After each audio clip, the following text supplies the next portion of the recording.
Hi, my name is Sandra Jane Rodriguez. I am delighted to introduce myself to you today. I have been working in the field of education for 9 years. I hold a degree in bachelor's degree in social science from Politécnico Gran Colombiano University. My experience includes teaching of all fundamental areas at in all primary school grades. I teach subjects in social science, history, geography, and democracy or civic competencies. Some of my notable achievements include completing two specialized diploma programs and a master's degree. I hold a diploma in school violence prevention from the Politécnico Gran Colombiano University. I had a diploma in inclusive education and educational strategies based on universal design for learning and response to interventions from the International Corporation Leaders of Latin America. Additionally, I learned a master's degree in inclusive and intercultural education from University of De La Rioja, UNIR. I emphasizes inclusive support for all students, regardless of their individual differences, which have equipped me with advancing knowledge and practical skills in the school, violence prevention and conflict resolutions, focusing in diverse learning needs and cultural competence, which has deepened my expertise in social science education. Though I do not have direct experience in creating podcasts, I am familiar with the process and understand how to manage it effectively. I am confident that I would not encounter difficulties in producing high-quality education podcasts. I have experience working remotely and am proficient in using various technological tools such as Zoom, Google's Workspace, Microsoft Teams, and education platforms like Moodle or Blackboard. I have a stable internet connection and the necessary equipment to create high-quality education content. I am particularly interested in the YouTuber synchronic position because it combines my passion for teaching with my skills in digital content creation.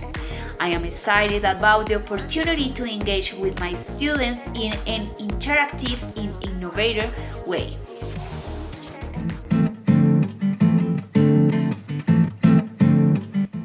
Do you know what Industrial Revolution was? Stay with me and I will show you.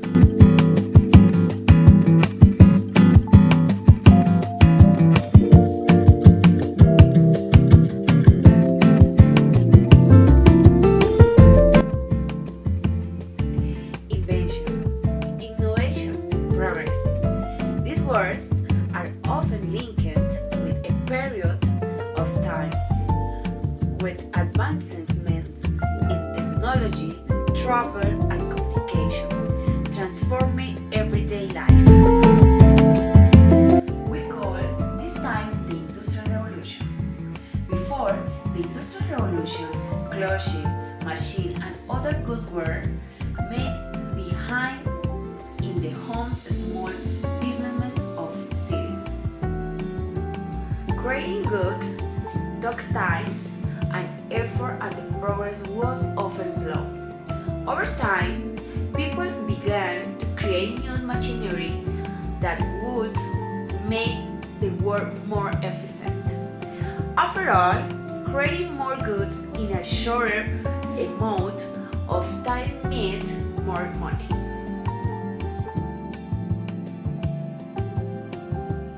Our story begins in Britain from the 1760s to the 1840s, during the time called the First Industrial Revolution.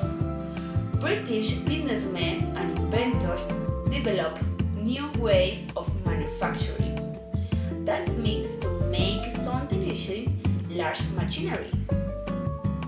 Inventions such as the wireframe, spinning jenny, and power loom transformed the textile or cloth industry.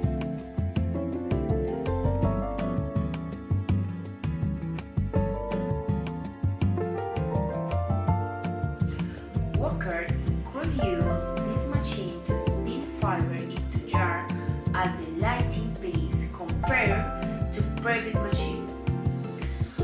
On top of that, new methods of producing better quality iron expanded the steel industry.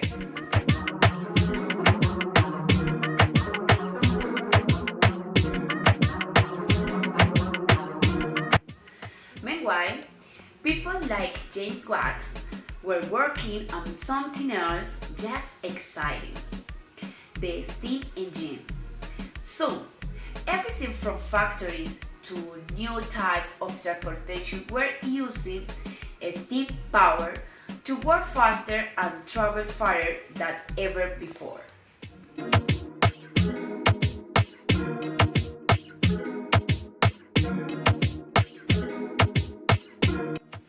As you can imagine, Britain wanted to keep the new machinery top secret.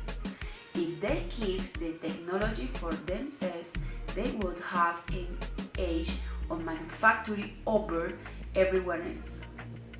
Sadly, the secret seeped out to other parts of Europe and the rest of the world.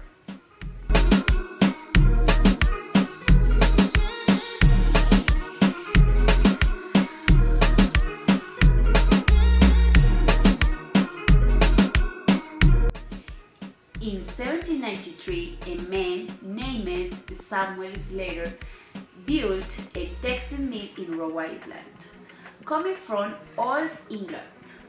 Slater brought his newfound knowledge of textile manufacturing across the pond and sparked a second wave of innovation, this time in the United States. A time period that would later be known as the Second Industrial Revolution. Before long, textile factories were popping up in cities around the US, particularly in the north. These factories were centers of industry, and some serious work violations compared to modern times. That housed all the steps to produce cloth in one place.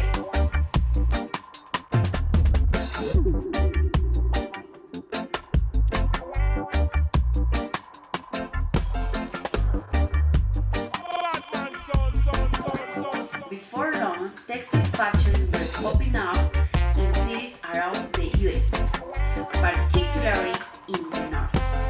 These factories were centers of industry, and some serious work violations compared to modern times. That housed all the steps to produce cloth in one place. From the late 1700s into 1800s, new types of machinery continued to transform everyday life. Agricultural advancement include the cotton gin, which pulled seeds from cotton, as well as the McCormick Reaper, to the steel-tipped plow and the thresher, all of which were used in files to plow, cut grain, and separate from the stalks.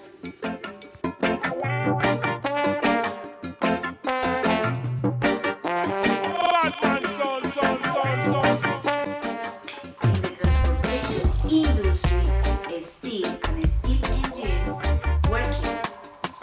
Railroads lines began crisscrossing the country, accompanied by roads and canals. Travel that took months now only took a few days, thanks to steamboats and steam-powered locomotives. Advancement in communication left heads spinning as well.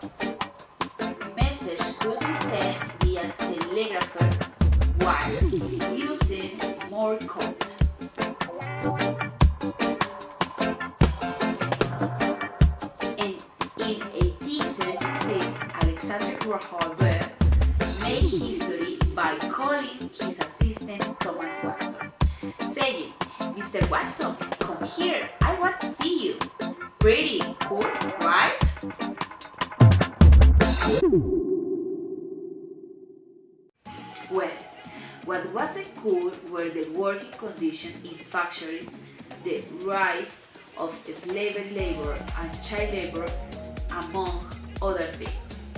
During the time period of the Industrial Revolution in the US, the number of the slave laborers increased from about 500,000 persons in 1790 to over 2 million by the mid-1800s.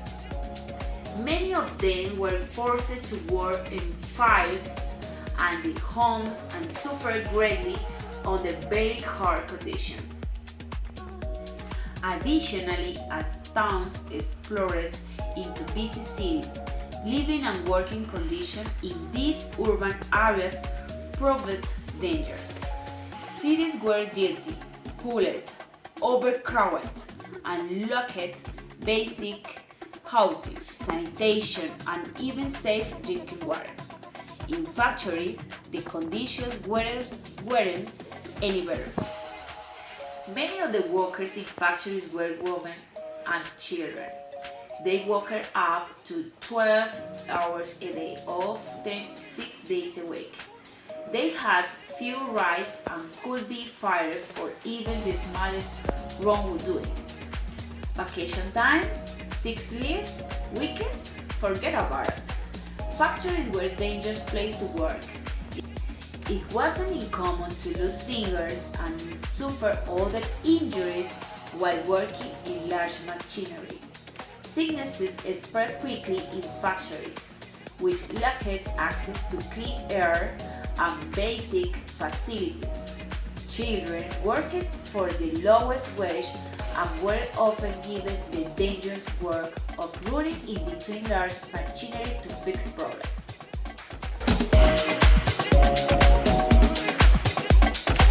They worked the same number of hours and days as adults, in conditions that left them injured, sick, or worse. In response to these working conditions, labor unions formed to fight for the rights of factory workers, and child labor laws were put into effect. The abolitionist movement to end slavery picked up speed, and the women's rights movement began to gather more support. Change was in the air, after all, in more areas than just the invention of new technologies.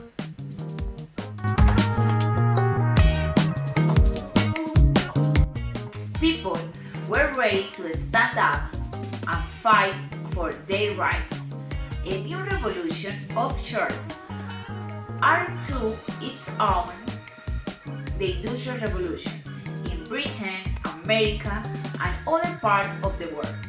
Changed society in many ways and forever.